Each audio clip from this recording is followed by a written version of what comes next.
Bien.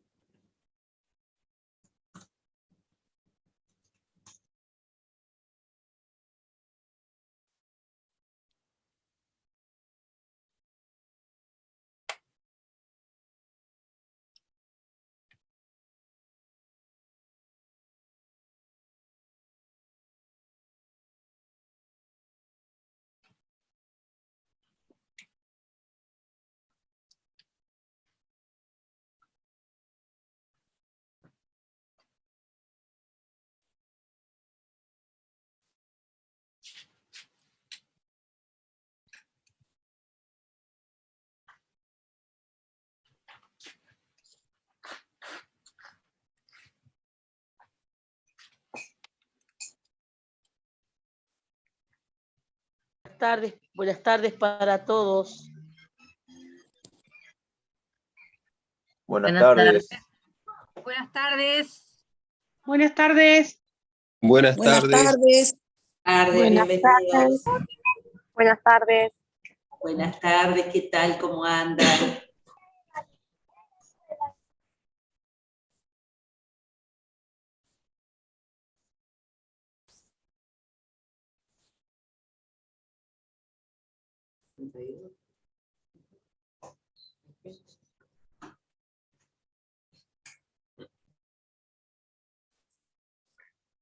Buenas tardes a todos.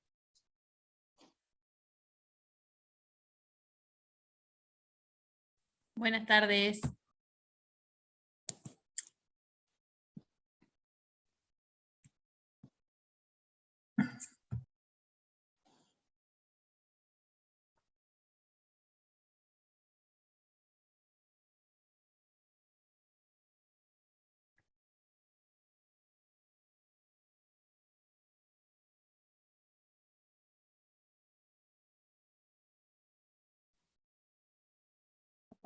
Hola, buenas tardes.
Solicitamos, por favor, que apaguen los micrófonos. Gracias.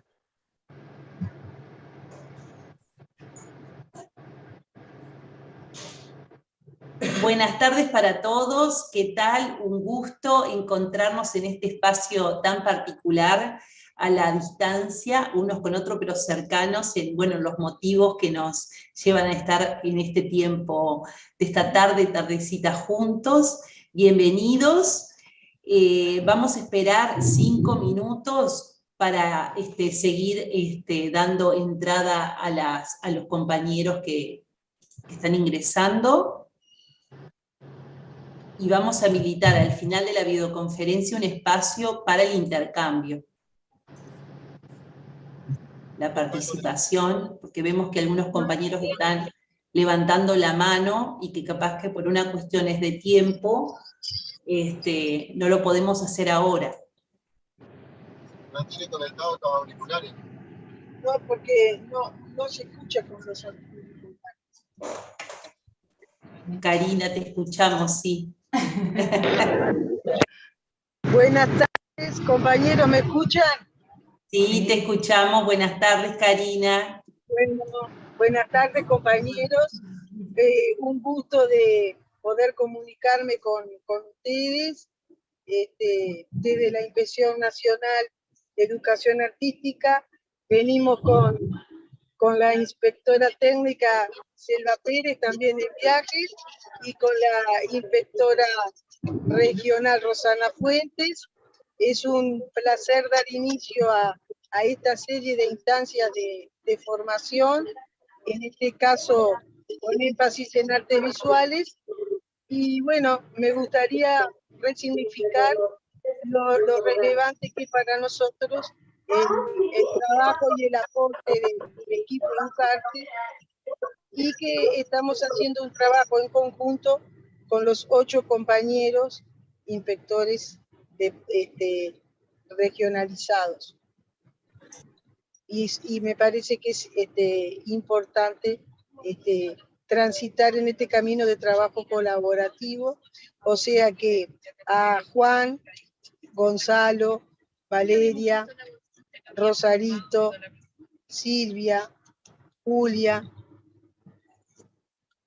Ana Claudia, que son Magdalena, que son los compañeros que en las distintas jurisdicciones departamentales están articulando estas líneas de trabajo y de orientación a los efectos de poder generar una educación artística desde la integralidad y desde el derecho. Así que bueno, muchísimas gracias, un placer, y bueno, y vamos a dar inicio a una serie de instancias que por lo pronto comienza por artes visuales, pero pretendemos que abarque las demás disciplinas en el transcurso del año. Muchísimas gracias, Karina.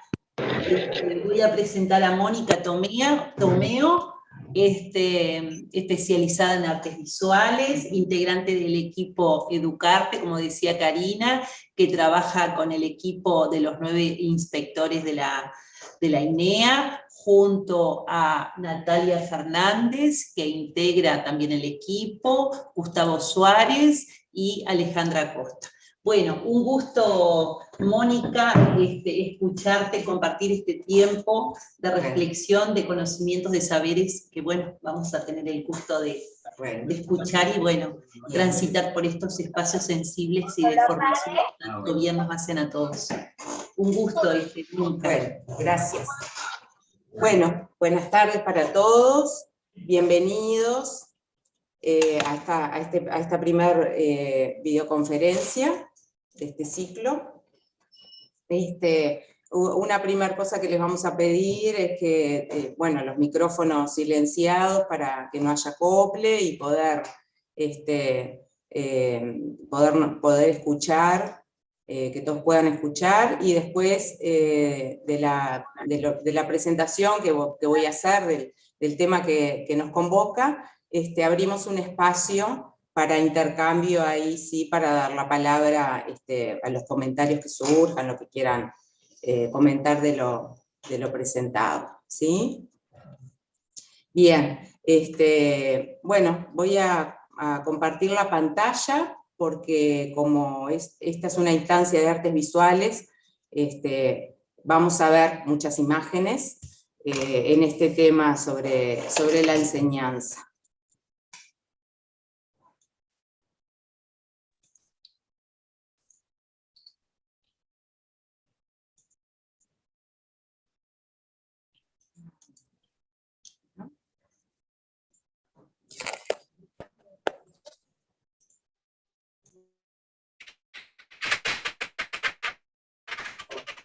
Bueno, este tema, ¿no? Bueno, o el título de esta videoconferencia, la enseñanza de las artes visuales, una perspectiva desde la didáctica contemporánea.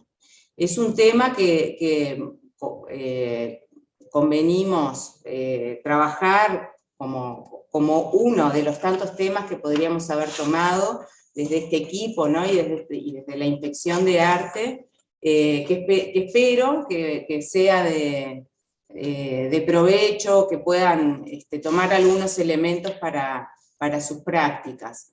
En realidad, la intención siempre es apoyar y acompañar a las prácticas de los docentes. Por eso está pensado desde lo disciplinar y desde lo didáctico.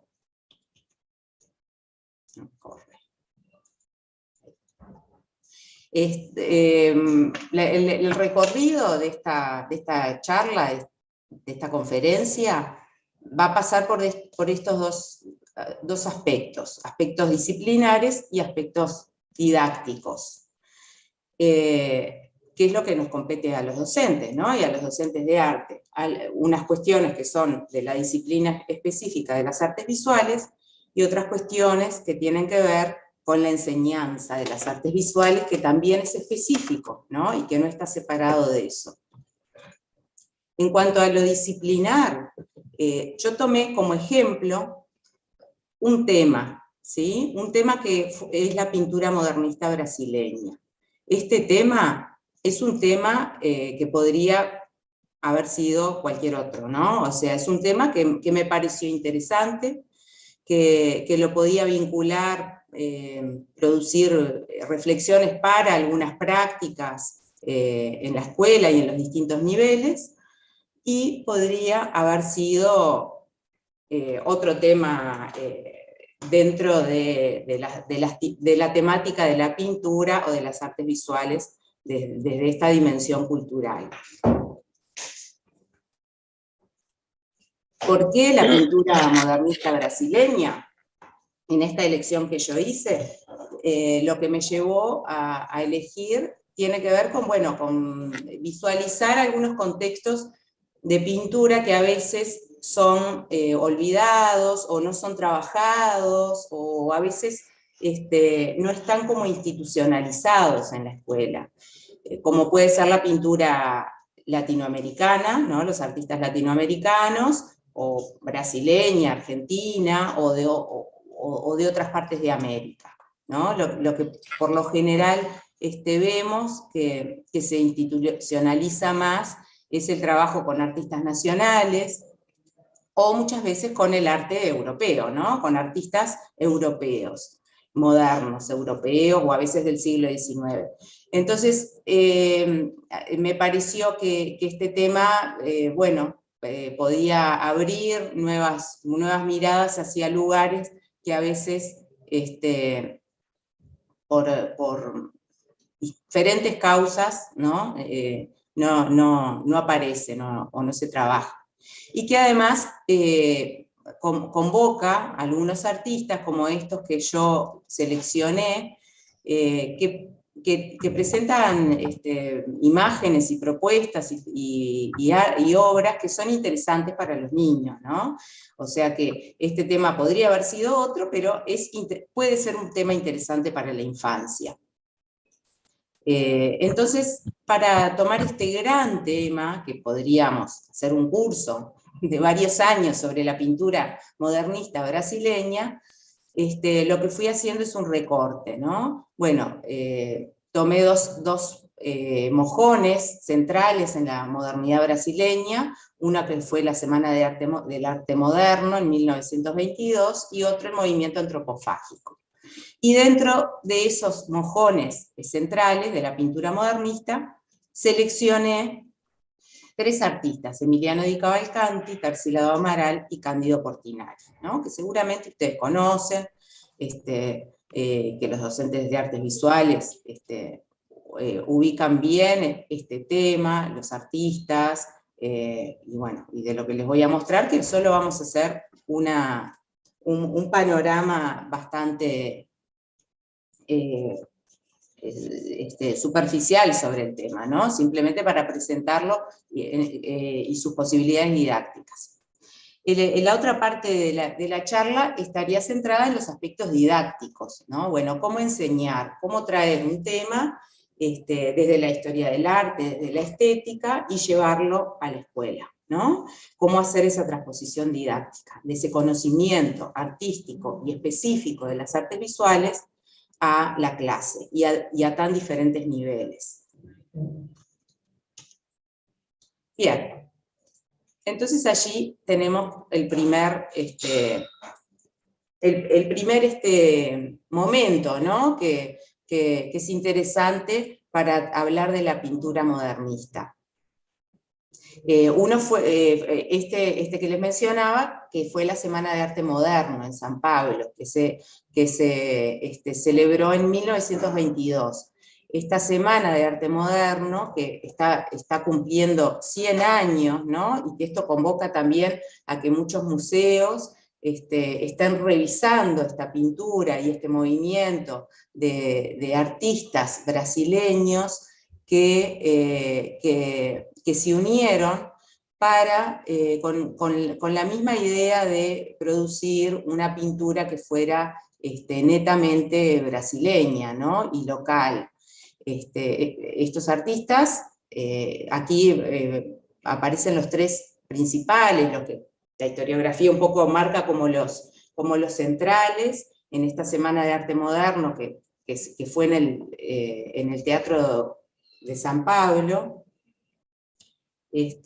La principal fue Anita Malfatti, como la ven allí, una pintora, Emiliano Di Cavalcanti y Vicente de Dorrego Monteiro, entre otros más, ¿no? Hubo varios pintores, ellos fueron como los más destacados. El que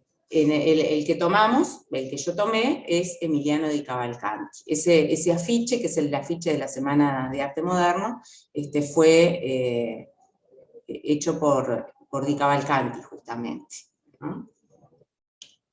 Bueno, entonces, Emiliano Di Cavalcanti, un pintor carioca, allí está la fecha, fue pintor, ilustrador, caricaturista y muralista.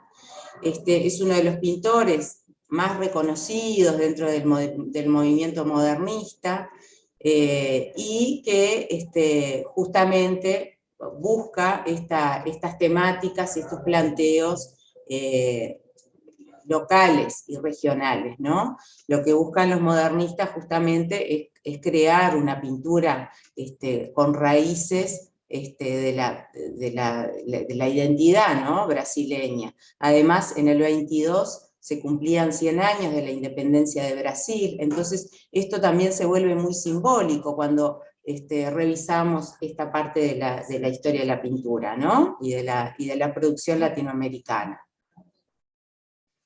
Bueno, ahí vemos algunas de las obras, vamos a ver algunas de las obras que es un poco el recorrido que uno hace cuando piensa, bueno, ¿qué voy a enseñar en la escuela? ¿No?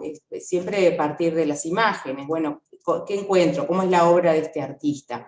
Y las obras mismas nos van llevando hacia los temas, hacia las formas de producir y qué hacer.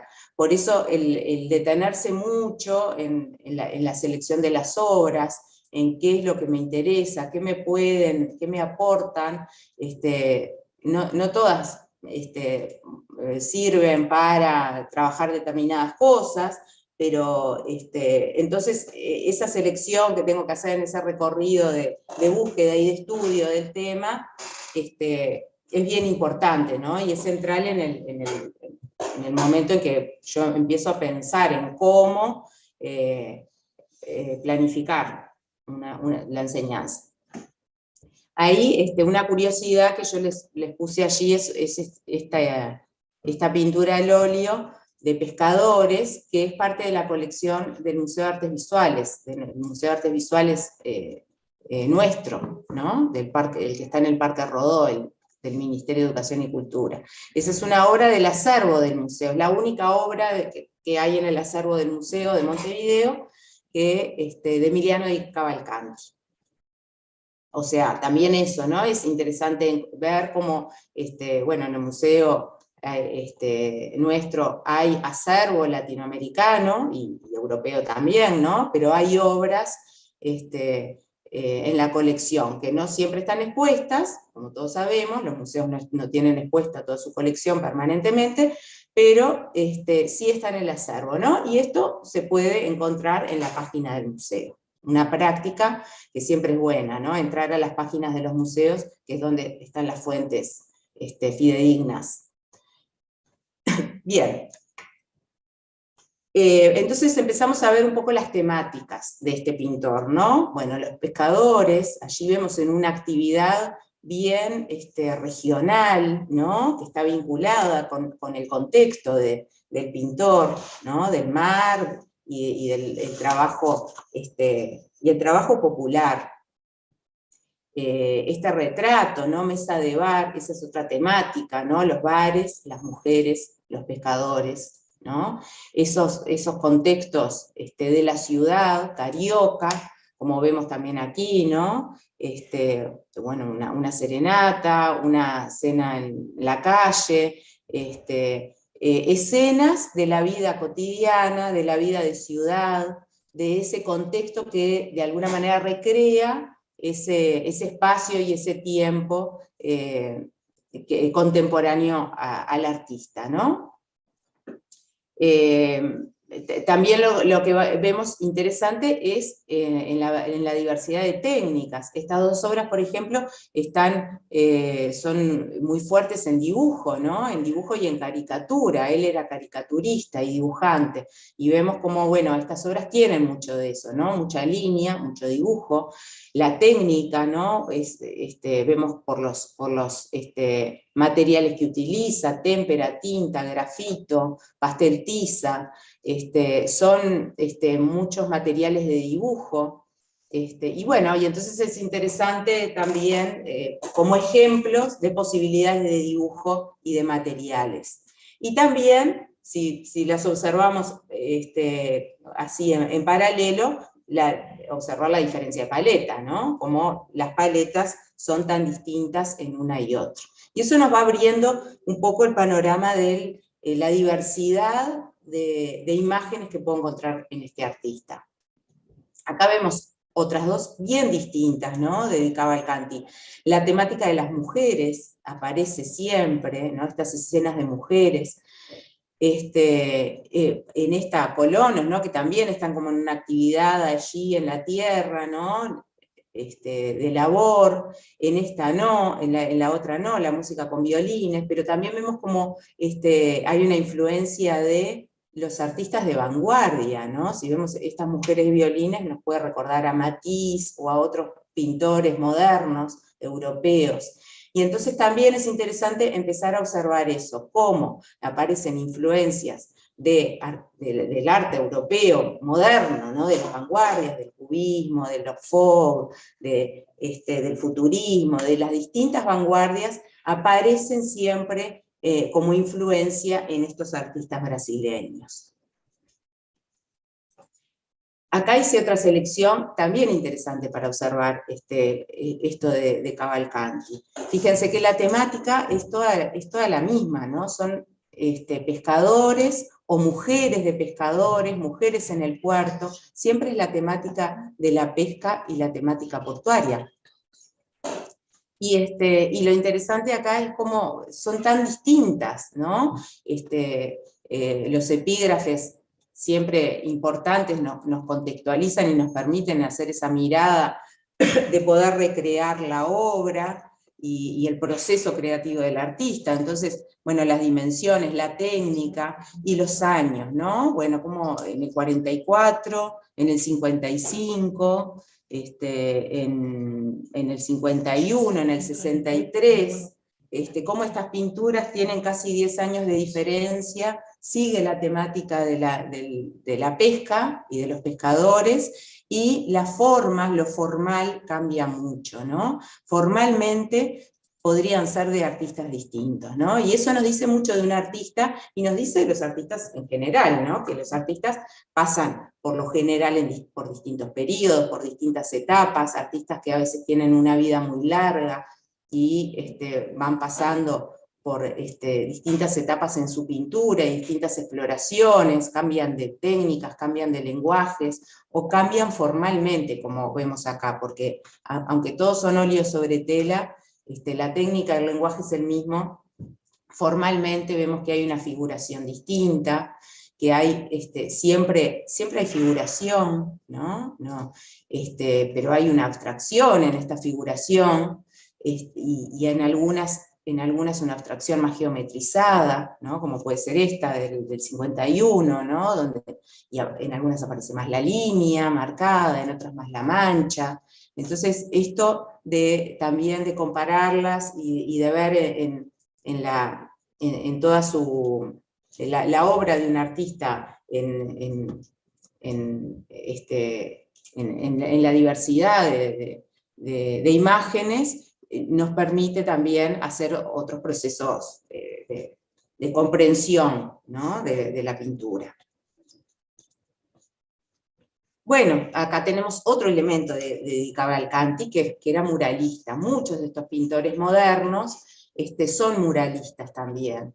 Entonces, y esto es bien importante porque el movimiento muralista se desarrolla en distintos lugares de América, ¿no? No es solamente el muralismo mexicano, que sí genera una influencia grande sobre el resto de los artistas en Latinoamérica, y otros movimientos como el de Brasil, o como en Uruguay también, ¿no? De la Escuela del Taller Torres García, que fue un movimiento que pocas veces se estudia en sí mismo como un movimiento de muralismo, pero el Taller Torres García generó murales por todo el país, ¿no? En las escuelas, en los espacios públicos, y en los liceos, y en las instituciones, con la consigna de Torres que era el arte para todos, ¿no? Entonces, esto también me permite ver esto del muralismo como un movimiento, y cómo el muralismo se da en distintos lugares, y siempre con esa intención de popular, ¿no? El muralismo tiene eso en Latinoamérica, se vuelve como un lenguaje popular, está en espacios justamente para que estén a la vista de más gente, a la vista del pueblo, ¿no?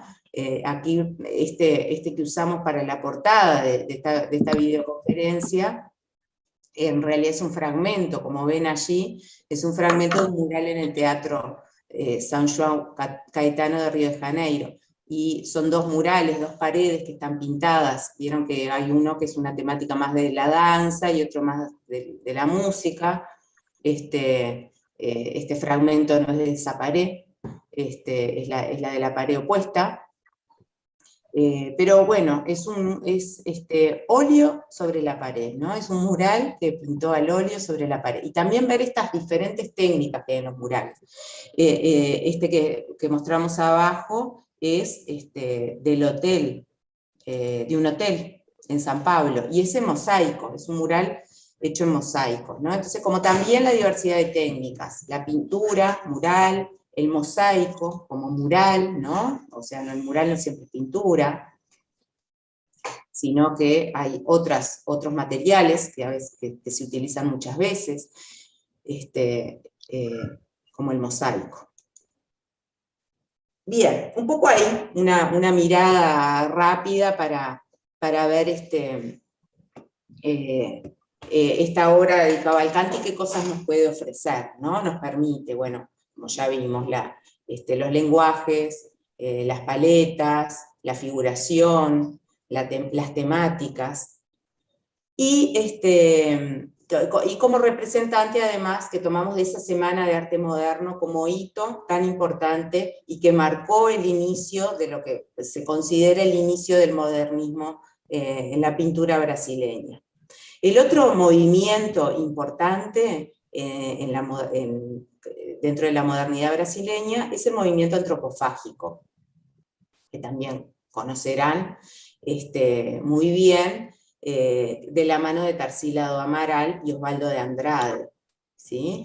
El movimiento antropofágico también es un movimiento que creó Osvaldo de Andrade, que era escritor y poeta. Él escribió un manifiesto antropófago con la idea de la antropofagia como forma de deglutir al europeo y el conocimiento europeo y lo que Europa dio a América, para transformar y construir las propias formas en el arte, y las propias formas nativas y locales, ¿no? Eso es la antropofagia, ¿no? Es comerse al europeo, ¿no? En lo que Osvaldo de Andrade y plantea, ¿no? En su manifiesto, y crear nuevas formas que tengan que ver con lo propio de Brasil, ¿no? Con su flora, con su fauna, con su cultura, con su música, con sus costumbres, con sus creencias, con lo que hace al Brasil como algo que lo identifica. Entonces, él escribió este movimiento, este manifiesto. Tarsila do Amaral, que ya era pintora, ¿no? Y también estaba interesada por sus temáticas locales y nativistas. Bueno, cuando se casa con él, le regala esta pintura, que es muy famosa, ¿no? Que todos reconocen, a Vaporú. Le regala esta pintura y le ponen este nombre porque él sale de ahí esto de la antropofagia, ¿no? Lo ve como un hombre que come a otro hombre. Y buscan este concepto de antropófagos en la lengua tupí-guaraní, y encontraron que Vaporú significa eso, ¿no? Hombre que come a hombre. Y de allí es que esta obra, ¿no? Sea como icónica para la antropofagia brasileña. Está en el Malva, es una de las joyitas que tiene el Malva dentro de su colección latinoamericana, ¿no? Bueno, y ahí vemos una foto de Tarsila y Osvaldo de Andrade, su segundo marido, y unos retratos también, que son pinturas de ella, ¿no? Un autorretrato y un retrato de Osvaldo de Andrade. Ellos con otros artistas, ¿no? Viajan a Europa, todos estos artistas viajaban a Europa, ¿no? La influencia europea es clave en el modernismo brasileño, está presente, ¿no? En las formas de abstracción, en las formas de figuración.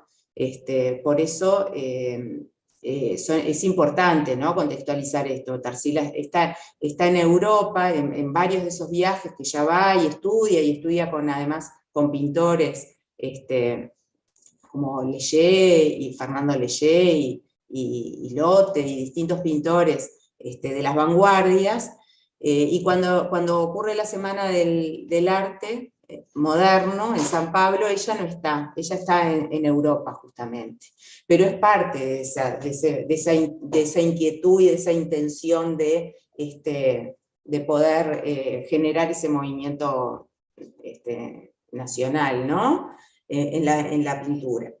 Y es muy amiga de Anita Malfatti, que Anita Malfatti es como la principal dentro de la Semana del Arte Moderno. Antes de llegar de unirse a Osvaldo de Andrade, Tarsila do Amaral ya hacía este tipo de pintura que marca, ¿no? Las temáticas populares, donde aparecen las ciudades, las favelas, la gente, ¿no? Lo brasilero, ¿no? No solamente en la vegetación, en las casas, en las situaciones que aparecen, ¿no? Morro da Favela, pinta esas escenas que son muy brasileñas, y está preocupada. Además, hacen expediciones con Osvaldo de Andrade al interior de Brasil, donde se internan en zonas de comunidades indígenas, ¿no? Y en la selva, y entonces están como muy impactados de todas esas, de esas formas y de esas elementos tan brasileros y tan distintos a lo europeo que ellos conocen. Por eso esa necesidad de generar este movimiento y marcar la diferencia. Ahí vemos otra, de este periodo anterior a la antropofagia, que es un periodo que se lo reconoce como Pau Brasil, ¿sí? También haciendo referencia al Pau Brasil, ¿no? A este árbol que es nativo.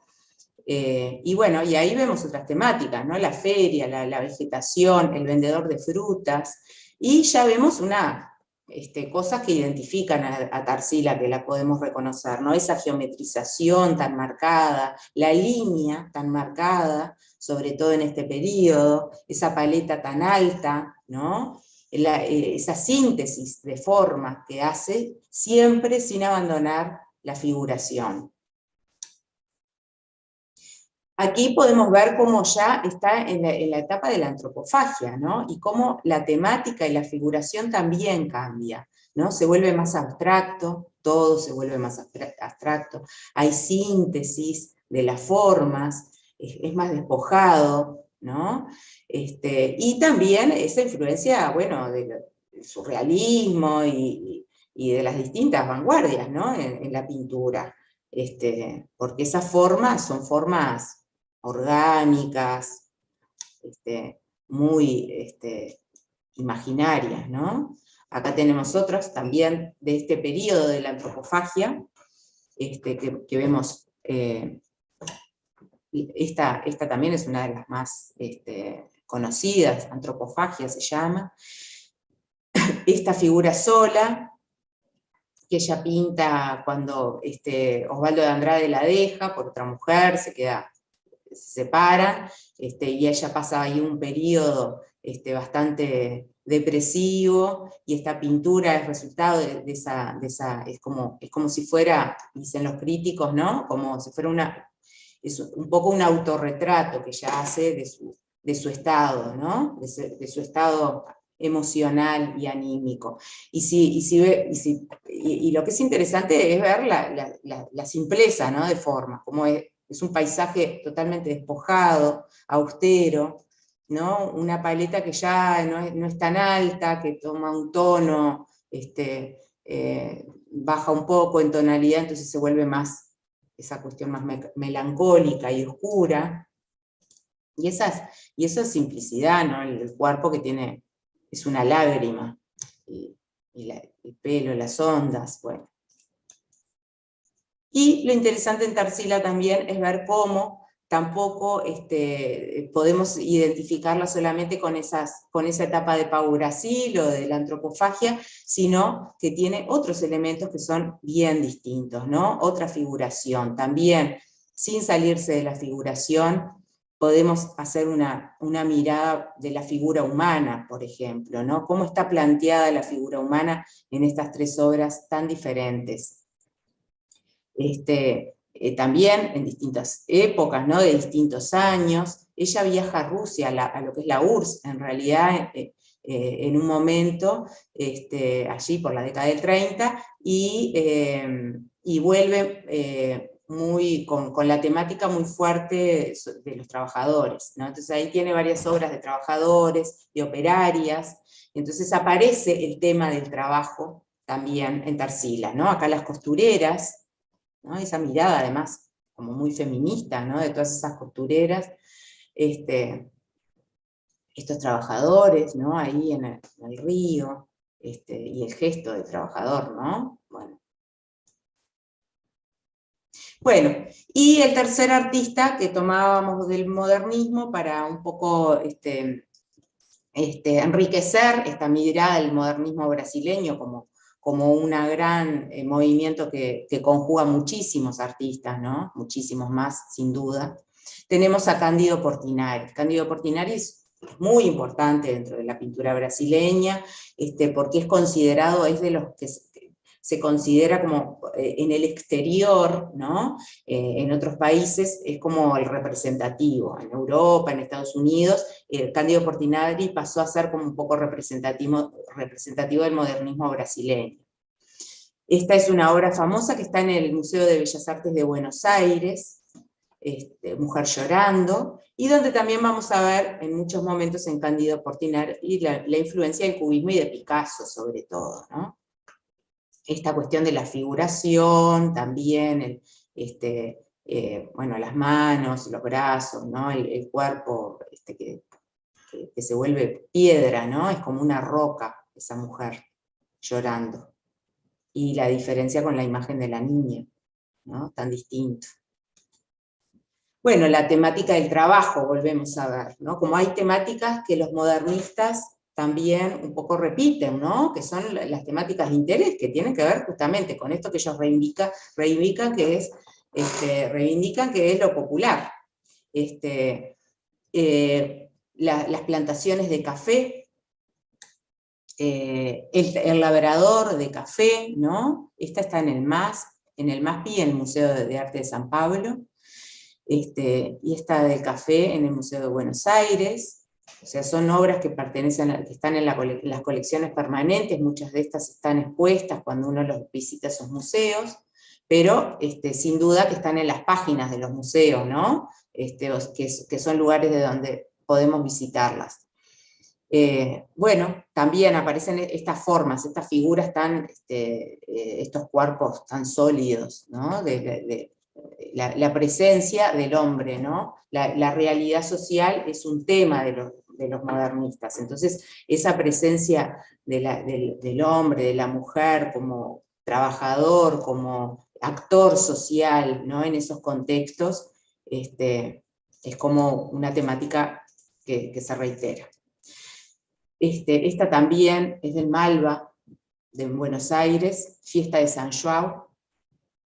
También la temática de los festejos, ¿no? Esas personas comunes, habitantes de una favela, que se preparan para la fiesta de San João, y todas las acciones que podemos visualizar que están ocurriendo allí, ¿no? Una paleta baja también, que también genera este clima, esto terroso, ¿no? De tierra. Bueno, otra cuestión interesante también en Claudio Portinari son los murales. También un pintor muralista, ¿no? Muchos de estos artistas, además, hacían murales, y bueno, y otros lenguajes, ¿no? Un poco como pasa con los artistas de la modernidad, también en Uruguay y en el siglo XX, ¿no? Transitan por muchos lenguajes, no se detienen en uno, ¿no? Y bueno, y el muralismo es muy importante en Portinari.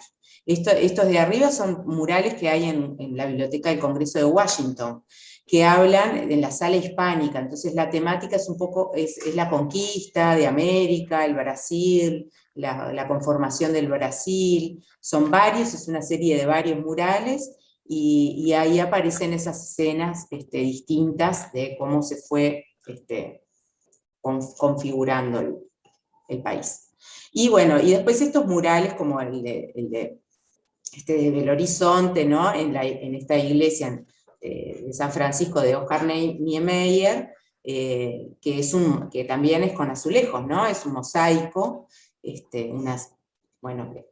como parte de la arquitectura, ¿no? Esto es una cuestión conjunta que también muchos arquitectos en la arquitectura moderna conjugaba, ¿no? También eso pasa en Uruguay con los artistas, ¿no? Y con los artistas del taller de Torre. El mural como parte de la arquitectura, ¿no? No como que viene después, sino forma parte de esa composición, desde un inicio.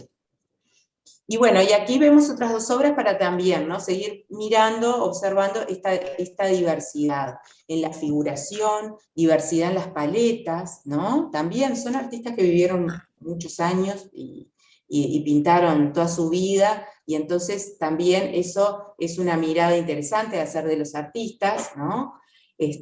Cómo pintan durante toda la vida, entonces bueno, hay mucha producción, mucho cambio, muchos intereses a veces que van cambiando. En esta, que es de las trompetas de Jericó, que es de una serie, ¿no? de pinturas, es témpera sobre tela.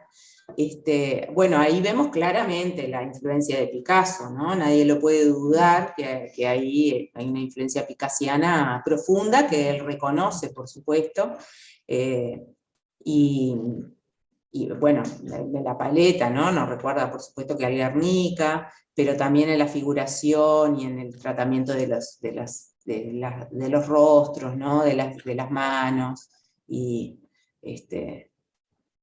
Y bueno, y en esta otra, la recolecta del feijoao, como también una actividad que hace a la tradición brasileña, y esa paleta tan singular, ¿no? Esa paleta baja, tan singular, y donde aparece una abstracción también muy geométrica, donde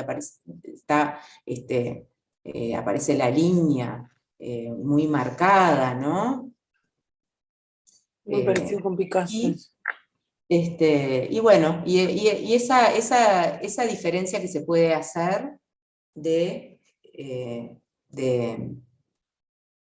no sé si soy yo que estoy haciendo, rayando, marcando, o es alguien que está observando y no se está dando cuenta. Y marco, ahí va, ahí se borra, bien. Bueno, hasta ahí un poco esta introducción de lo específicamente disciplinar que hacemos para empezar a pensar en la enseñanza, ¿no? Cuando pensamos, bueno, ¿qué vamos a hacer? Lo primero es, bueno, ir a la disciplina, ¿no? ¿Cómo conectar el universo del artista con el universo nuestro? Exacto. Y el universo de los niños, Mónica, ¿no? Claro, exacto. Bueno, ¿cómo hacer? Ese es el métier nuestro. ¿Cómo hacemos? Bueno, cómo trabajar desde una perspectiva contemporánea, era lo que nos convocaba, ¿no? Bueno, en primer lugar, desde lo disciplinar, plantear lo contemporáneo es plantear en la elección también del tema, el plantear una temática que sea latinoamericana, que sea de artistas o ejemplos que de alguna manera no estén dados por una... que no representen siempre al europeo, al hombre blanco europeo, ¿no? Empezar a romper con esos modelos que culturalmente lo tenemos todos incorporados, ¿no? Y que volvemos a repetir. Entonces ya contemporáneamente es atravesar esos ejes y pensar, bueno, en otras cosas. Entonces, desde ahí. Y desde cómo trabajar la enseñanza didácticamente, bueno, vamos a partir en primer lugar somos docentes, estamos en una escuela, trabajamos con el programa, ¿verdad? Hay un currículum, un programa escolar que tiene una cantidad de contenidos que sin duda, dentro de toda esa diversidad de contenidos que hay, que tiene una organización, una lógica y un criterio con los que están pensados, encontramos las temáticas que se nos ocurran, ¿no? Todas están allí, todas las podemos encontrar. En este programa que nosotros tenemos, y en la fundamentación del programa, que es desde un enfoque crítico, desde un pensamiento crítico, donde justamente se plantea el reflexionar sobre estas temáticas, de romper con la hegemonía cultural y traer otras cuestiones, ¿no? Al universo infantil. Bueno, una de las cuestiones que están esbozadas en el fundamento del programa es el trabajar las dimensiones de la enseñanza del conocimiento artístico, ¿no? Lo cultural, contextual, productivo y crítico reflexivo. ¿Qué es esto, no? ¿Qué son las dimensiones? A veces podemos no detenernos tanto en las dimensiones. Estas dimensiones, que son las que se plantean para todo el conocimiento artístico y para todas las disciplinas en arte, están planteadas desde la teoría de la enseñanza, ¿no? Quienes escribieron y escriben sobre lo didáctico y lo pedagógico desde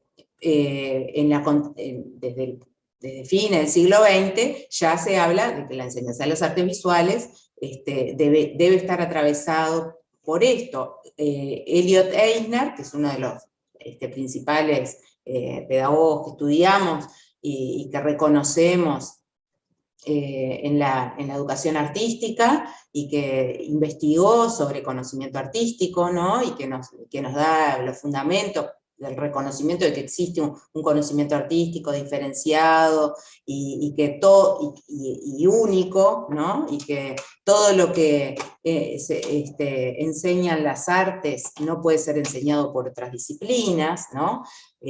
Nuestro fundamento para nuestra existencia, de nuestra área. Bueno, él ya habla en esta obra, que es conocida, ¿no? Educar la visión artística, habla del aprendizaje artístico, ¿no? Entonces allí plantea claramente, el aprendizaje artístico aborda el desarrollo de capacidades necesarias para crear formas artísticas, ¿no? O sea, producir obras, producir imágenes. El desarrollo de capacidades para la percepción estética, o sea, observar, apreciar. Y la capacidad de comprender el arte como fenómeno cultural, o sea, entender las obras a las que yo me enfrento en su contexto cultural, ¿no? Allí, en Einer, que viene desde un enfoque disciplinar y que es parte de los cimientos del programa que manejamos, él encuentra y desarrolla estas tres dimensiones en los currículum escolares, que es lo que él investiga. Desde el enfoque de la cultura visual, que es un enfoque posicionado desde el pensamiento crítico, ¿no? Desde la didáctica crítica, tenemos a Fernando Hernández, que también lo conocen, ¿no? En este libro también, que es de los que más ha circulado en nuestras escuelas y en nuestra formación, educación y cultura visual. Bueno, desde el pensamiento crítico y todos los enfoques contemporáneos siempre reconocen el trabajo de estas tres dimensiones. Él dice, una educación artística para la comprensión así planteada requiere un campo de conocimientos interdisciplinares que permite el acercamiento de las diferentes culturas de otras épocas y lugares, lo que implica un conocimiento histórico y antropológico, ¿no? O sea, acá aparece esto interdisciplinar. Para favorecer el aprendizaje de estrategias de interpretación, lo que reclama un conocimiento estético y crítico, y la realización de producciones con diferentes medios y recursos en los que el conocimiento se proyecte en nuevas producciones simbólicas, lo que constituye la esfera del conocimiento práctico. Ahí vemos claramente, ¿no? Esa dimensión cultural que tiene que ver con esos contextos, que las fuentes son la historia del arte, ¿no? La antropología, las ciencias de la cultura y las ciencias sociales, el aprendizaje de estrategias de interpretación, que eso nos lo aporta la estética, ¿no? Como rama de la filosofía, como la teoría del arte.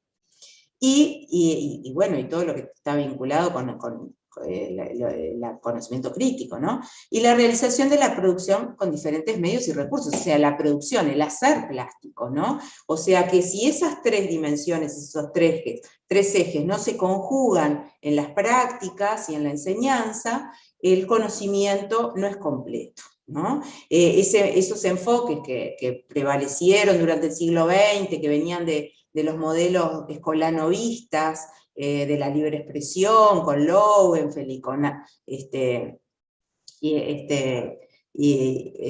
con otros autores, bien de la escuela nueva, que fomentaban el taller, ¿no? y lo expresivo en el niño, dejaban de lado los contextos, ¿no? Y dejaban de lado el trabajo con las obras y los artistas y los museos, ¿no? Porque estaba centrado esa mirada psicologizada que había, de la libre expresión, como el arte, como elemento para, bueno, desarrollar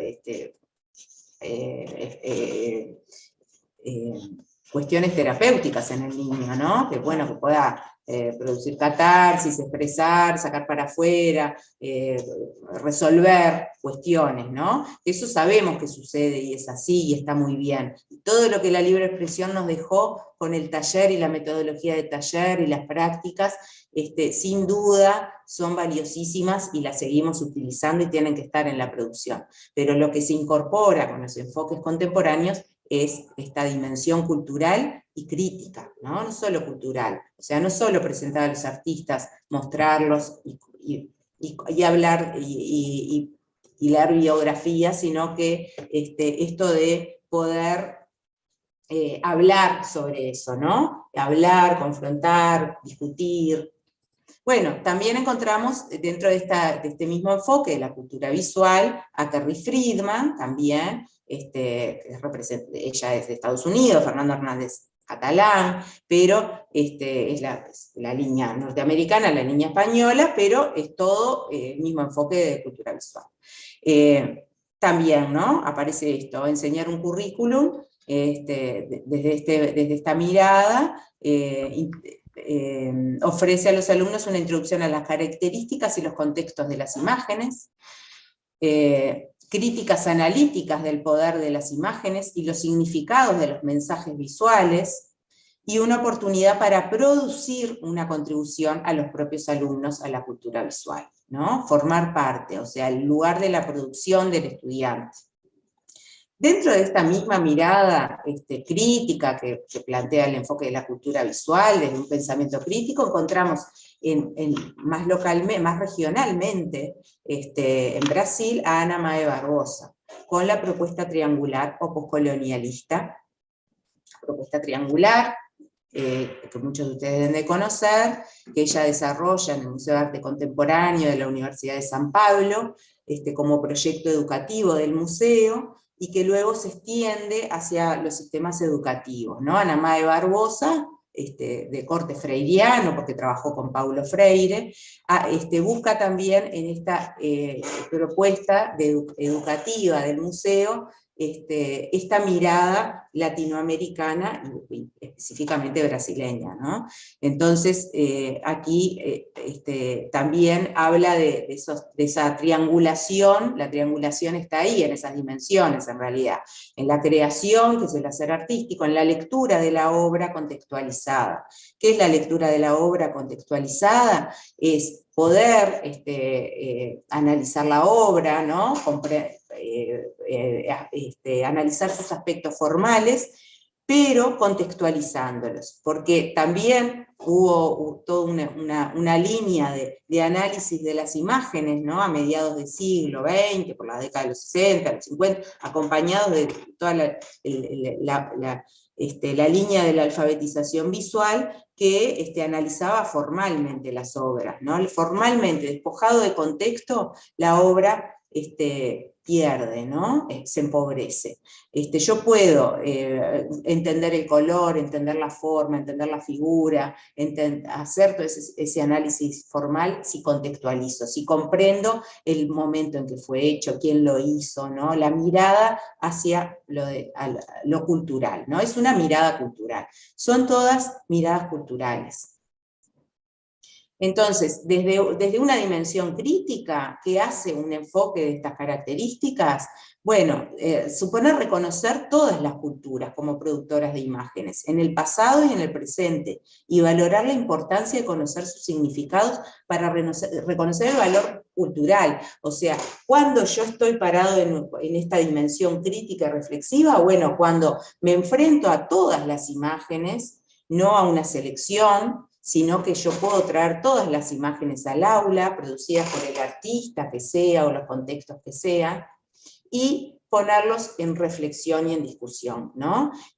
Contextualizándolos, ¿no? Por supuesto siempre los voy a llevar porque entiendo que tienen un sentido de enseñanza, ¿no? Pero los pongo en valor y reconoce todas las imágenes con el mismo valor. Y esto va a romper con esa hegemonía, con la dominación cultural, ¿no? Que tenemos en América, la dominación europea, culturalmente, en las imágenes, en el trabajo con la pintura, en todas las artes, ¿no? Entonces, romper con esa, es una mirada contrahegemónica que bueno, que me está habilitando eso, ¿no? Que tanto valen los artefactos visuales que producen los indios guaraníes del Paraguay o del norte argentino, como las pinturas de Picasso, ¿sí? Todo tiene valor, porque el valor es cultural, y todas las poblaciones, y todos los lugares, y todas las épocas han tenido mujeres y hombres, personas, humanidad que produce imágenes, y producen cosas con un sentido. Entonces, al analizar esas imágenes es dar sentido, y entender y comprender esa realidad social de determinados grupos. Desde esta dimensión cultural, bueno, lo que se habilita es esto, ¿no? Lo que se supone que debemos hacer es esto, conocer el contexto social en que se crearon esas imágenes, ¿no? Despojadas de contexto nos dicen todo. Cuando yo entiendo quién las hizo, por qué utilidad les dio, en qué momento, cuando las puedo comparar con otras cosas, allí aparece el sentido de la imagen, ¿no? Por eso en esta dimensión cultural yo trabajo con fotografías, con entornos, de los entornos de donde provienen las imágenes, con textos que describen, por ejemplo, las épocas, con videos a veces donde aparecen los artistas o otras personas, otros individuos que hablan sobre esas obras o sobre cuestiones que están relacionadas con el contexto de la obra. Y desde esa producción de dimensión productiva, ¿qué es lo que hago? ¿No? Bueno, tomo algunos temas, lenguajes o técnicas que me permitan experimentar o investigar en la producción de imágenes. O sea, esto bien importante, ¿no? Trabajar desde la apreciación de obras de artistas no es proponer a los niños que recreen imágenes que crean adultos, que copien, en definitiva. Eso no es, sino que supone propiciar la producción, que los niños hagan sus propias miradas y narrativas visuales en el momento de dibujar, pintar, fotografiar o modelar, ¿no? Estas prácticas que a veces aparecen, ¿no? De pintar como, ¿no? Cómo pintó, en realidad lo que tenemos que hacer es reflexionar y pensar en qué lugar estamos poniendo al niño, ¿no? Cuando le pedimos que pinte como un adulto, o que si no estamos volviendo un modelo tradicional de enseñanza de la pintura y del dibujo, cuando le ponemos una pintura de un artista y le decimos vamos a pintar como Miró, o como Van Gogh, ¿no? O como Torres García. Entonces no es recrear eso, es justamente tomar de ese artista que me permita llevar al lenguaje del niño, ¿no? Que sea interesante para el niño, que le permita al niño explorar plásticamente. Pero no explorar como un adulto porque nunca lo va a poder hacer, porque para un niño el arte es otra cosa, no es lo mismo que para un adulto. Entonces en ese lugar es en el que yo siempre tengo que volver, ¿no? Cabe la idea, Mónica, de la inspiración, inspirarnos en, inspirarnos en esto que tú nos estás compartiendo hoy. Bueno, tomarlo desde, por supuesto que voy a trabajar, de hecho estamos trabajando con los pintores modernistas, que también son modelos de pintura, ¿no? Pero es cómo los trabajamos, ¿no? Por supuesto que tenemos que tomar, porque eso es cultural también, si no tomamos... si no trabajamos los artistas nacionales, los artistas latinoamericanos, los universales, no comprendemos el mundo. Todos tenemos que tratar de tomar todo, ¿no? Lo más posible. Pero cómo lo hacemos es lo que tenemos que revisar o repensar o reflexionar. ¿Cómo promover esto? Bueno, con la observación de los distintos contextos sobre un tema, por ejemplo, ¿no?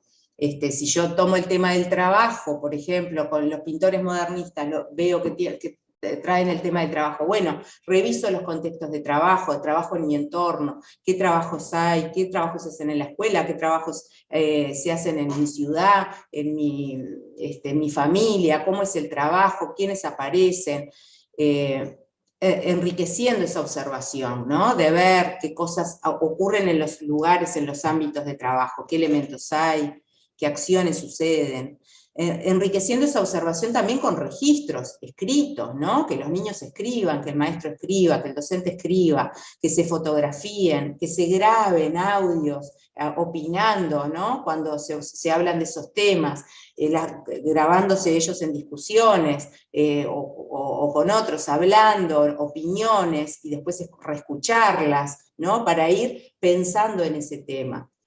Y con consignas de producción muy claras y concretas, que apunten a materializar en imágenes lo que los niños descubrieron a partir de ese trabajo de observación y reflexión. O sea, luego de ese trabajo de observación, que yo puedo hacerlo con Miró, puedo hacerlo con Di Cavalcanti, puedo hacerlo con el que sea, pero luego de observar, de apreciar, de conocer, ahí, luego de esa reflexión, proponer, bueno, otros temas que no lo lleven a él a repetir, sino a hacer su propia revisión del tema, de lo que se plantee, ¿no? Con consignas muy claras, ¿no? Siempre las consignas, son importantes las consignas, no dejar la libertad absoluta, porque la libertad es el vacío y el abismo. Entonces las consignas son importantes en la infancia también.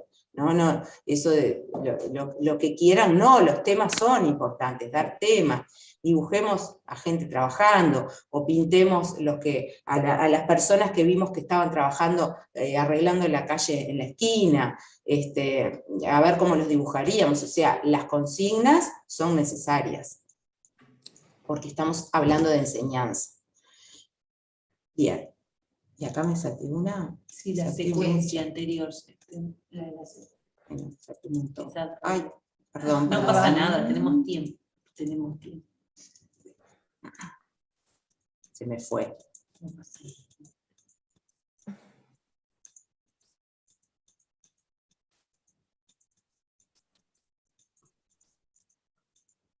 Bueno, entonces, para terminar, ¿sí? Para terminar, está bien, ¿no? Sí.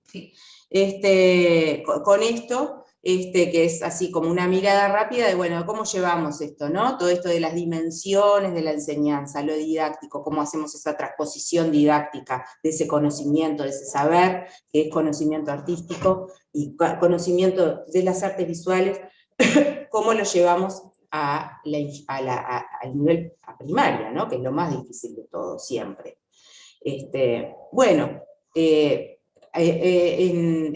La forma, ¿no?, didáctica es la secuencia didáctica que yo les traigo aquí, ¿no? La secuencia didáctica es la estrategia que más usamos en la actualidad en la escuela, es la forma de organizar un contenido de enseñanza, cómo se organiza un contenido de enseñanza en sucesivas actividades que no es una suma de actividades, sino una organización con sentido, con lógica y con criterio, que yo voy a organizar ¿cómo? Desde el conocimiento artístico, atravesando estas dimensiones. Sé que tengo que pasar por actividades que propongan producción, que propongan reflexión, que propongan apreciación. Entonces organizaré de la mejor forma para mi grupo, para el nivel donde trabaje, para el tema que estoy trabajando, esa organización de actividades, ¿no? Donde siempre va a estar pautado por una actividad inicial que presente el tema, que lo muestre, que lo problematice,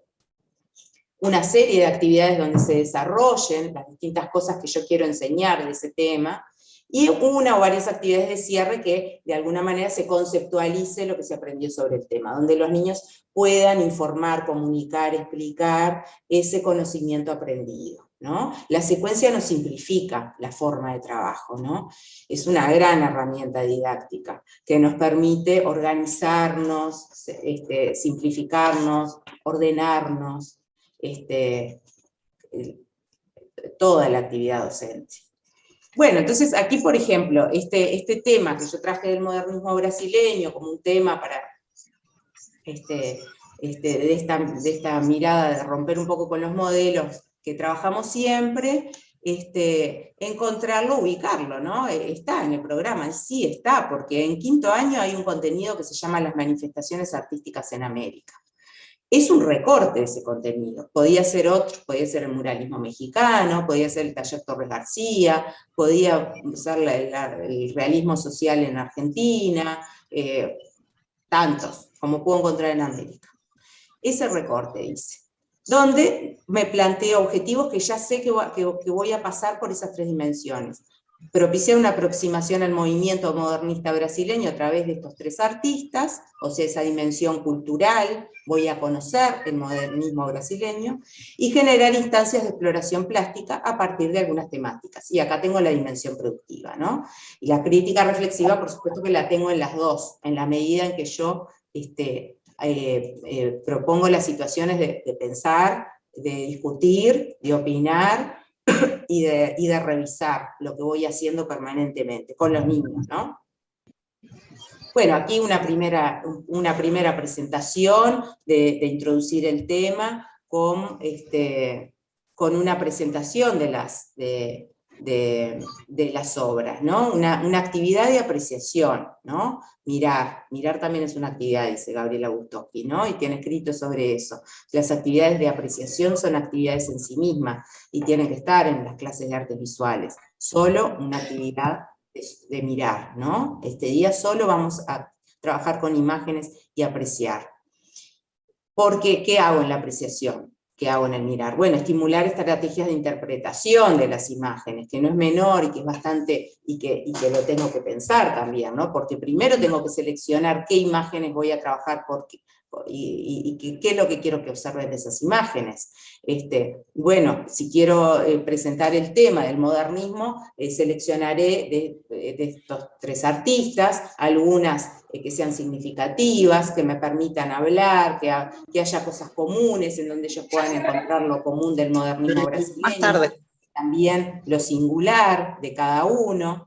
Orientar esa observación con una interrogación didáctica, que siempre es pensada, ¿no? Y planificada. ¿Qué voy a preguntar yo de esta imagen? Eso el docente lo planifica, ¿no? Es la interrogación didáctica. Bueno, ¿quiénes aparecen? Distintos niveles de interrogación. Bueno, ¿qué aparece en la imagen? Aparecen personas, aparecen plantas, ¿cómo son esas plantas? ¿Reconocen algunas plantas de estas, algunos de estos árboles? ¿Hay en el entorno, este paisaje es parecido al entorno de donde tú vivís? ¿No lo es? ¿Es distinto? ¿Cómo son las casas? ¿Son las casas como las casas de nuestro barrio? Bueno, esa orientación, ¿no? Y después otros planes, ¿no? ¿Por qué creen que habrá pintado esto? ¿Qué le importará a esta pintora para haber pintado este tema? ¿Cuál creen que es el tema? Bueno, la interrogación puede ser larguísima, ¿no? Otras actividades que sean solamente desde la dimensión contextual, ¿no? Conocer esos aspectos relevantes de los artistas, como no solo leer los datos biográficos, que me dan muchos elementos porque me lo contextualizan en un momento y me dan datos que son importantes. Son importantes los datos si yo los relaciono con algo. Si son datos despojados, el dato despojado no me permite comprender, ¿no? Me habilita la comprensión en la medida que yo empiezo a relacionar los datos. Por ejemplo, las épocas, ¿no? Las épocas entre sí, bueno, todos vivieron la misma época, en qué lugar vivieron, localizarlos en la ciudad, este es Río de Janeiro, este es de San Pablo, estos tenían la costa, estos están lejos del mar, estos están cerca, cómo es la vegetación en ese lugar, ¿no? Las fotografías, las imágenes de otros artistas, por ejemplo, las imágenes de pinturas de Fernán Leyé, en este caso porque fue maestro de Tarsila do Amaral, entonces ver cómo esa influencia con los artistas europeos aparecen en la pintura de ellos, las fotografías, ¿no? Que hoy en día tenemos tan a mano poder conseguir y encontrar estas imágenes que nos pueden llevar a recrear además de, por supuesto, no solo recrear con imágenes, sino también con textos, ¿no? Contextos y otras cosas. Por ejemplo, las poesías de Osvaldo del periodo antropofágico que hablan de la tierra y hablan del amor, de lo brasileño, y entonces al leer ya la poesía, esa modernista, ya los está ambientando en lo que pensaban, en cómo sentían, en lo que querían esos artistas. Dimensión productiva, por ejemplo, en una primera instancia, no ponerlos a pintar, porque sean pintores no tengo por qué estar haciéndolos pintar, sino que puedo trabajar con otros lenguajes, ¿no? Acá se propone trabajar con la fotografía, pero ¿qué se toma? El trabajo, un tema de la modernidad brasileña. Luego de ver las imágenes vemos que el trabajo está presente en la modernidad. Bueno, fotografiemos a personas trabajando, ¿no? Y ahí poner en discusión toda esta cuestión del lenguaje fotográfico, qué encuadro, cómo, ¿no? Qué voy a fotografiar, qué quiero que aparezca para que se vea que esté trabajando, las herramientas, el espacio, lo que está alrededor del trabajador, bueno, todas esas cuestiones que hacen al lenguaje fotográfico. Desde una dimensión estética y reflexiva, trabajar los aspectos formales de las obras, por ejemplo, en esta selección que habíamos visto antes de Pescadores de Di Cavalcanti, cómo analizar el color, cómo cambia el color en cada pintura, cómo cambia la figura humana, cómo la temática es la misma, pero la forma, el lenguaje, la formalidad, la línea, el color, la mancha, la materia, la composición, los temas, cambian, ¿no? Bueno, y eso es desde la dimensión estética, ¿no? Estoy observando, hablando poniendo en palabras, haciendo hablar a los niños de lo que están observando y haciendo trabajo cognitivo de reflexión, ¿no? Otra actividad de la dimensión productiva, la pintura, irse a la pintura, una estancia de pintura, a partir de las fotografías, ¿por qué no? Tomar esas fotografías de trabajadores y usarlas como bocetos, como camino para pintar, ¿no? Bueno, y de ahí puedo trabajar las líneas que aparecen en la imagen fotográfica, el color, los planos, de la imagen, la estructura de esa imagen para cómo lo uso como boceto y puedo pasarlo, mi propia fotografía que yo saqué, pasarlo a una pintura, ¿no? Y hacer una pintura con témpera, con acrílico, con lo que sea, o dibujo también, ¿no? Pero bueno, como la pintura es un lenguaje modernista, trabajar también con la materia, los pigmentos. Y una última actividad como cierre, ¿no? Bueno, un guión curatorial, todo esto que aprendimos, que estudiamos, montar una exposición sobre el modernismo brasileño, cómo construimos.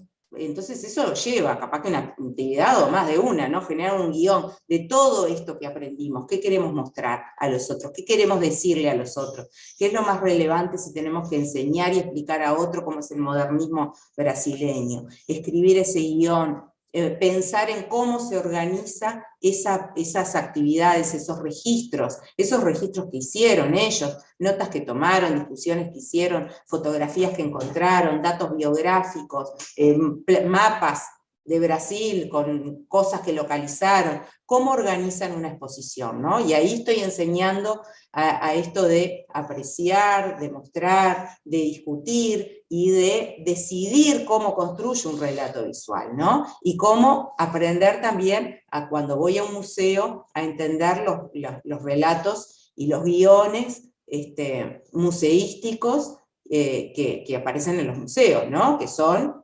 arbitrarios a cada museo, a cada curador, a cada dirección de museo, que cambian, ¿no? Que no son todos iguales, que no hay una sola forma de mostrar, en cómo me cuentan y me relatan y me muestran las obras, ¿no? Entonces, el enseñar esto de cómo se hace un relato y cómo se construye una exposición, también me está enseñando a mirar y a ser espectador y consumidor de arte cuando voy al museo. Bueno, y un poco hasta ahí es un esbozo, ¿no? De una posible, como para ver, la idea era para ver esto de cómo voy alternando las dimensiones, ¿no? Y cómo las actividades en artes visuales, desde un enfoque y una perspectiva contemporánea, no es solo producir y estar pintando o estar dibujando, sino que es mucho, desde un lugar de la contemporaneidad, tengo que estar hablando, haciendo hablar, ¿no? O sea, tengo que hablar mucho, discutir mucho, hablar sobre arte, ¿no? Esto me lo da la estética, me lo da la crítica, tengo que hablar, producir relatos, mis propios relatos. Y conocer todo lo que me da la historia del arte, ¿no? Bueno, leer, estudiar, entender los contextos de las imágenes. Bueno, esa es la bibliografía base, y bueno, y ya avanzada la hora, Un poco esa es la propuesta a grandes rasgos, ¿no? De una posible propuesta y perspectiva contemporánea para pensar, ¿no? Simplemente para reflexionar, como aporte para que cada uno, todos reflexionamos sobre nuestras prácticas todos los días, ¿no? Entonces de eso se trata, estos apoyos y acompañamientos. Bueno, abrimos, si alguien quiere... Sí, los micrófonos. Sí, no todos los micrófonos, sino el que Natalia les da la palabra por turno. Si alguien quiere aportar algo de lo que les sugiere, de algo que se les venga para complementar, o no sé, lo que quieran decir. Perfecto. En estos últimos minutos. Mientras esperamos, te agradecemos en nombre de todos los compañeros profesores, de la INEA y del equipo. Muchas gracias. Un placer. Y a las órdenes. Mónica, y escuchamos a la compañera. Silvia. A ver, Silvia. Perdón, Silvia, antes que me voy a olvidar de decir, que quería decirles, ustedes saben que nosotros en el equipo de Educarte tenemos unos espacios de intercambio en la página... en una página que armamos de la INEA, de la Inspección de Arte y de Educarte, una Wix que les debe haber llegado por sus inspectores, y nosotros tenemos un espacio que se llama Ágora, ¿sí? Y que como una plaza donde se pueda dar la discusión, es una ágora pedagógica. Para nosotros hay una entrada en Meet, tenemos unos horarios que están todos publicados allí en la página. Cuando ustedes van a la pestaña de Ágora encuentran que tenemos de cada disciplina un día en que estamos en línea. Es un Meet que se conectan y estamos del otro lado. Un día estoy yo, otro día está Natalia, otro día Alejandra, otro día Gustavo, según las disciplinas, para justamente hacer este intercambio de cosas que quieran, orientaciones, cosas que quieran comentar, intercambiar con nosotros, ¿está? Así que nosotros encantados de recibirlos en el Ágora, siempre estamos también esperando. También que está subiendo materiales la medida que nosotros podemos, ¿no? Información sobre talleres, seminarios, y bueno, estos conversatorios que ahí está. O sea que visiten la página porque siempre hay cosas nuevas. Sí, ahora sí, Silvia, perdón que te corté. No sé si soy yo de toda la cantidad de gente que hay acá, capaz que vemos varias Silvias. No, simplemente agradecer a todos los presentes, encontrarse atrás de la pantallita con varias compañeras y compañeros que nos vemos en territorio, y creo que fuiste muy clara, Mónica, en esto del abordaje de las artes visuales. Agradezco muchísimo esta instancia, y bueno, y da para abrir interrogantes y proyecciones a esta instancia, ¿no? Entonces me parece súper interesante lo sintético y lo claro en el abordaje disciplinar y didáctico. Y bueno, veremos cómo seguimos preguntándonos y también aprendiendo de las selecciones de imágenes y de artistas que hacen los docentes, y que ahí uno también aprende muchísimo cuando tiene la oportunidad de ir a las escuelas. Así que bueno, simplemente eso. Muchísimas gracias a todos y al equipo y a tu propuesta de selección y aporte. Nada más. Ahora sigue Alejandra Gutiérrez. Olá, não sei se me escutam. Buenas tardes a todos. Olá. Hola. ¿Se escucha? Sí. Bueno, bastante interessante a conferência. Queria felicitar toda a equipe de Educarte e também aportar algo. Me chamou a atenção essa referência a Rio de Janeiro e São Paulo. São duas capitais do Brasil que já tive a oportunidade de conhecer e de viver em alguns meses. Rio de Janeiro, me refiro a Rio de Janeiro agora, é lindo porque la mayoría de los cantores, cantantes que hay en Brasil, escritores, pintores, se inspiraron mucho porque el propio Rio de Janeiro lleva una persona hacia sí.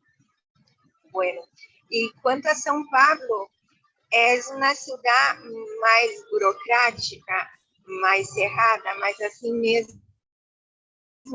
Hay muy buenos escritores y pintores también. Bueno, me despido porque quería agregar un poquito de mi país, pasar y ter essa interação, porque eu vivo muito a cultura de acá onde estou.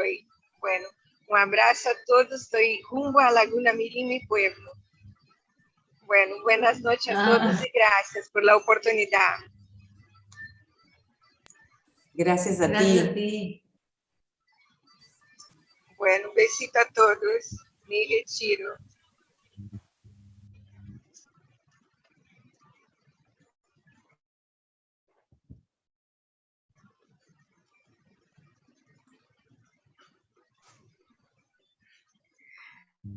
Mónica, bueno, en primer lugar te quiero felicitar, que trabajamos juntas y como siempre un placer y con todos los aportes que has realizado con una claridad y que estés siempre aportando para la mejora de la educación. Muchas gracias, fue un placer.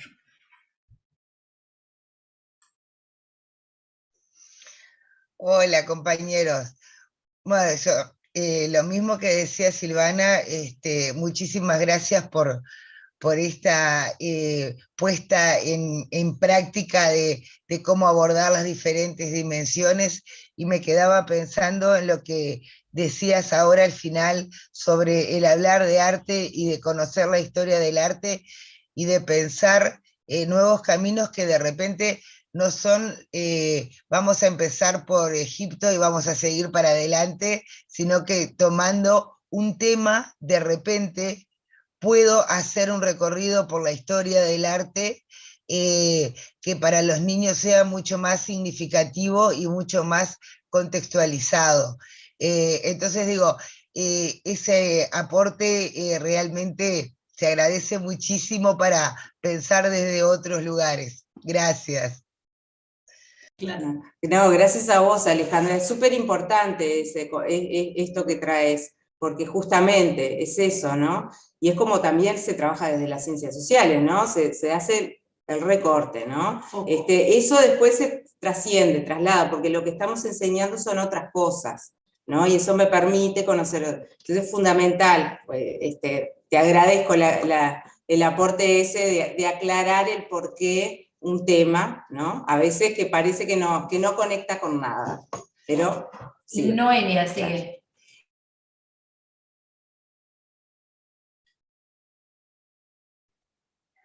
Hola, buenas tardes para todos. Bueno, muchísimas gracias por esta instancia y por estos aportes. Soy de danza y la verdad que con este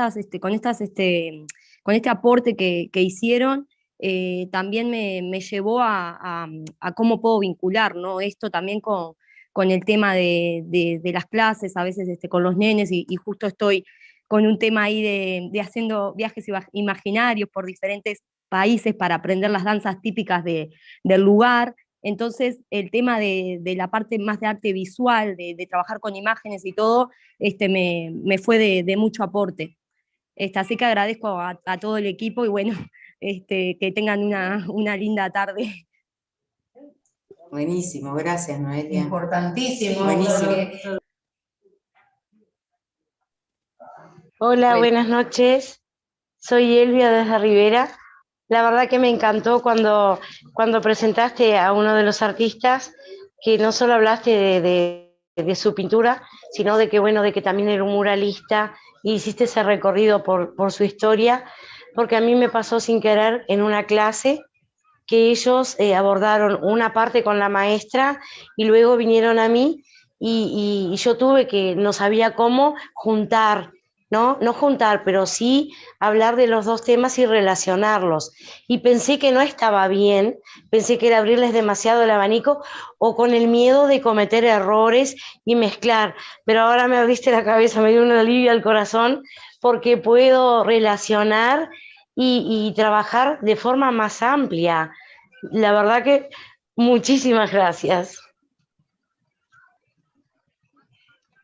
Bueno, Mónica, yo también te quiero felicitar porque has tocado temas muy importantes de la enseñanza del arte, el tema de las dimensiones que es fundamental, todo ese trabajo sensoperceptivo, ¿no? Que tienen que tener los niños para poder después estar en condiciones de crear y también para poder